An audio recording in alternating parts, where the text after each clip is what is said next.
Torah portion this week, we have talked about a lot this evening because it is so rich in its storytelling. The story of Isaac and Rebekah and Jacob and Esau.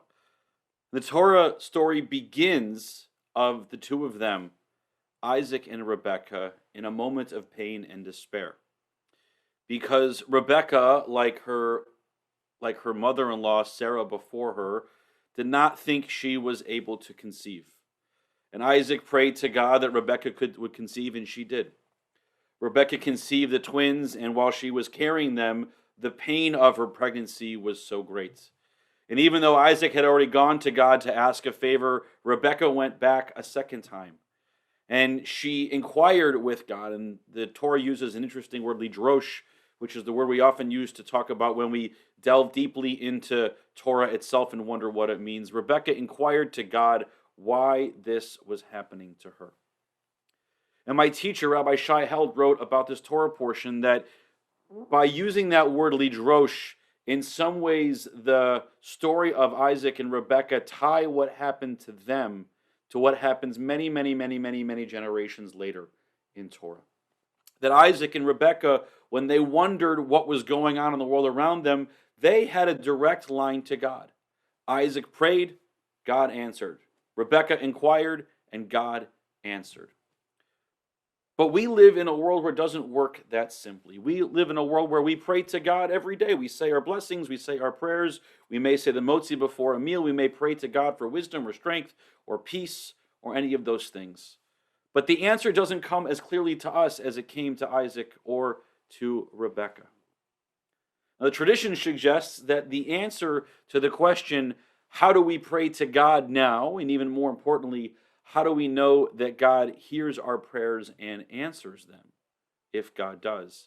The traditional answer is that we access God not with the words necessarily of prayer, but we also access God with the words of Torah.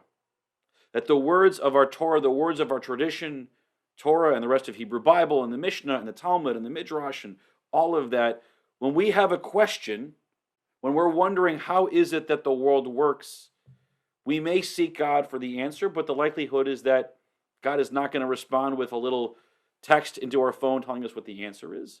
But we can delve into the teachings of our tradition, and if we know where to look and we know where to take that apart, then we will find the answer to our question. And that was how our people found a sense of comfort and consolation over multiple generations, over multiple centuries, even almost into 2 millennia. And those 2 millennia were not always the easiest. The Middle Ages and late antiquity and the early modern period was not the greatest time for our people. And so it was not uncommon that our people might call and wonder to God, why is this thing happening to me? And what should I do about it? And how can I make it stop? And yet in our time, even the idea of seeking only into the text of our tradition to find the answer to those questions seems like it is unsatisfactory. One of the challenges I often have as a rabbi is when members of our community come to me in moments of pain and they ask me how they're supposed to get through this. They ask me, what does the Torah say about this? What does the tradition say about what it means that I'm feeling illness for myself and my father happens to be dying and my brother won't answer my phone calls and I've just lost my business, and when all those things happen, and what I have to find a way to say to them is the answer to that question doesn't exist in the texts of our tradition. Yes, I can give platitudes about how things may be better in the world to come or how that everything has a purpose, but I often don't say those words because frankly, I don't believe them. When I was thinking about the story of Isaac and Rebekah, and when I think about how it is that people find comfort and consolation in our time, sometimes there are words of wisdom. Sometimes there are aphorisms or moral imperatives or platitudes that can give us a sense of comfort or consolation. But in the years that I have been serving this community, your community, as one of your rabbis, what I have found more than anything else, more than the words of Torah, more than words of Talmud, more than words of the wisdom of our tradition, the thing that brings people the most comfort is other people. It's the fact that when we need support from our friends or our family, we can show up for one another. The fact that when we need a listening ear or a helpful hand, we can turn to those around us and we will find that. And if you're a member of a synagogue like ours, even if you know no one around you, someone will come, a volunteer will come to your home or do what it is that we need to do to help you. During funerals, it's very common that we would recite the 23rd Psalm when we reflect on walking in the valley of the shadow of death. And that psalm tells us that in that moment, God is there for us. God provides a staff upon which we can lean. God provides us sustenance of food, setting a table before our enemies for us, and drink, our cup running over. And I wonder, where is God in that moment? And the answer, of course, is not that that the mourners go home from the cemetery and there at their doorstep is a staff and food and a drink. It's that when they get home from the cemetery, there are friends and family who have gathered to sit with them in Shiva, to literally hold them up with the embrace of a hug. They may pour for them a drink and set for them a plate of food that they may sustain themselves through those difficult moments. And I say to the mourners and their friends who were there, the people who have come to support that family are doing God's work and are bringing the word of that psalm to life. Just as Isaac and Rebekah turned to God and God answered, in the rabbinic period, the rabbi said that the words of our texts answered. In our generation, more than anything else, the way that our prayers can be answered are through the acts of our fellow human beings. And that is what makes the moment that we are living in history right now, that is what makes this pandemic in some ways even more difficult.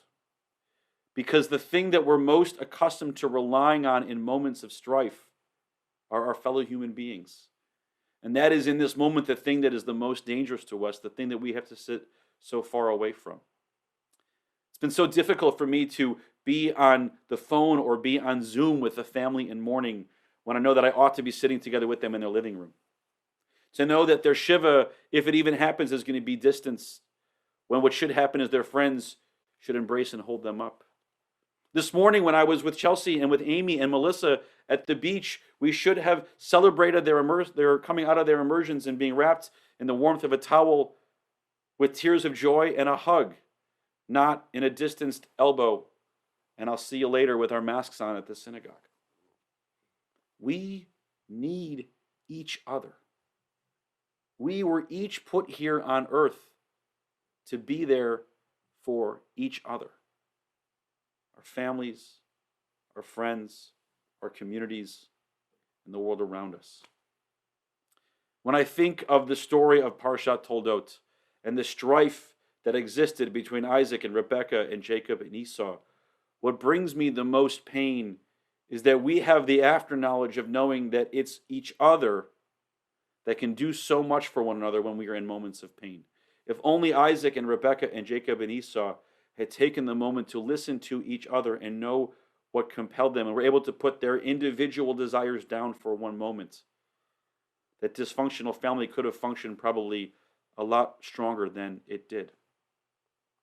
And maybe that is why the rabbis told us that the answer to our questions of where do we find how we treat each other is in our texts. Because we have learned from Isaac and Rebekah and Jacob and Esau how not to treat one another when we are in moments of difficulty. We may not have the blessing of what Isaac and Rebekah were able to do, which is having a direct line to God. But even in this moment, as we know right now, sitting together live over the internet, that we do have one another upon which we can rely. In moments of good times and in moments of pain and suffering. Shabbat Shalom.